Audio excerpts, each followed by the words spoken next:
Hello everyone, तो आज जो है हम IIT JEE फाउंडेशन की जो बुक्स आ गई हैं उसका मैं अनबॉक्सिंग करूंगा। ठीक है, तो पहले से मैंने ओपन कर लिया था लेकिन आपके सबके सामने शो करना था और बच्चों को भी दिखाना था। तो देखेंगे कि इसके अंदर, जैसे कुछ लोगों को पता नहीं होता है कि इतने से छोटे से क्लास में 6-7 क्लास में बच्चे की कैसे तैयारी करें, कौन सी किताबें लगानी होती हैं। तो ये पियर्सन पब्लिकेशन की बुक्स हैं। ठीक है, 4 किताबें आती हैं यहाँ पे बच्चों को, सिर्फ है ना, ये सारी किताबें हैं आपके।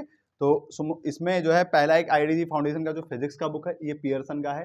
ठीक है, सिलेबस अभी देख लेते हैं। और ये मैथ्स का है और उसके बाद में ये बायो का है। ठीक है, तो नीट का बेसिक्स आपका फाउंडेशन क्लियर हो जाएगा इससे। और ये केमिस्ट्री का है, तो physics chemistry math, physics chemistry biology, मतलब PCM या PCB कौन लेते हैं, नीट वाले लेते हैं। ठीक है, बायो वाले लेते हैं। और मैथमेटिक्स वाला जो लाइन होता है वो इंजीनियरिंग लाइन होता है, वो IT वाला लाइन होता है। ठीक है, पढ़ेगा बनने से बहुत तेज।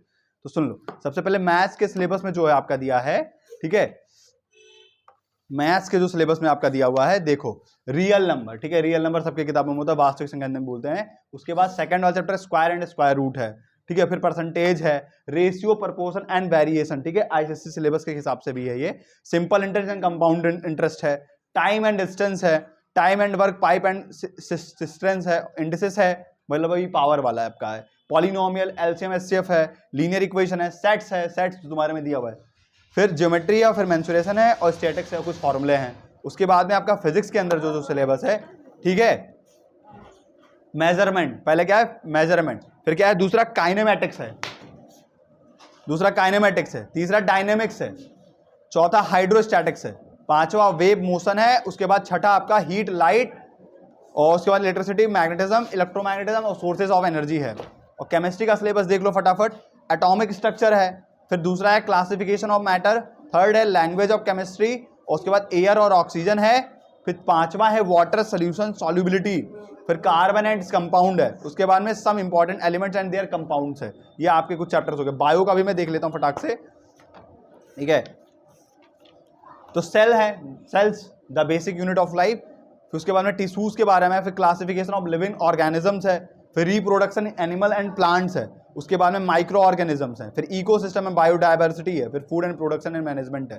तो ये जो किताबें हैं ना, इसमें देखो कितना, अब ये तो मैंने छोटे छोटे बोल दिया। देखो सिलेबस ये देख सकते हो तुम, देखो जूम करके इसको दिखाओ, ओए जूम करके इसको दिखाओ, पहले यहाँ पास चाहे ले आओ, जैसे भी कर लो।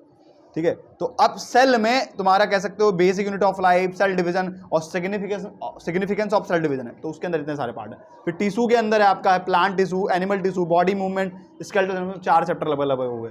फिर क्लासिफिकेशन ऑफ लिविंग ऑर्गेनिज्म, उसके अंदर hierarchy of classification, binomial, nomenclature, history of classification है। तो ऐसे हर एक यूनिट, ये यूनिट थे, उसके अंदर जो है 4-4, 5-5, 6-6 चैप्टर हैं। ऐसे फिजिक्स के अंदर भी आपका है। तो जो मैंने बोला नहीं था मेजरमेंट, पहला बोला था मेजरमेंट, तो उस मेजरमेंट के अंदर कम से कम देखो कितना है, फिजिकल क्वांटिटी, फिर डेफिनेशन ऑफ यूनिट है, फिर मेजरमेंट ऑफ लेंथ है, मेजरमेंट ऑफ एरिया है, फिर मेजरमेंट ऑफ वॉल्यूम है, मेजरमेंट ऑफ मास, फिर डेंसिटी एंड रिलेटिव डेंसिटी है। फिर काइनेमेटिक्स के अंदर स्केलर एंड वेक्टर है, डिस्टेंस एंड स्पीड है, स्पीड वेलोसिटी है, एक्सेलरेशन है, उसके बाद में आपका इक्वेशन ऑफ मोशन है और ग्राफिकल रिप्रेजेंटेशन ऑफ मोशन है। इतनी सारी चीजें हैं। फिर डिस्प्लेसमेंट टाइम ग्राफ है, BT ग्राफ है आपका, यहाँ पे वेलोसिटी टाइम ग्राफ है। ठीक है, तो इतना सारा है। अब जैसे डायनामिक्स दिया यूनिट, डायनामिक्स यूनिट में force, Newton first law of motion आएगा, फ्रिक्शन आएगा, मोमेंटम आएगा, Newton second law of motion आएगा, थर्ड 3 लॉ हैं। ठीक है, फिर वेट एंड मास है, Newton third law of motion आएगा, फिर work, energy, centre of gravity. तो लगभग 11 और 12 जैसा सिमिलर सा सिलेबस है एक हिसाब से देखा जाए तो, बट उसका फाउंडेशन लेवल तक का है ना। और इतना पढ़ लोगे तो बहुत हो जाएगा, आपका 10 तक कवर हो जाएगा, इतना जान जाओ। ठीक है, बस खत्म।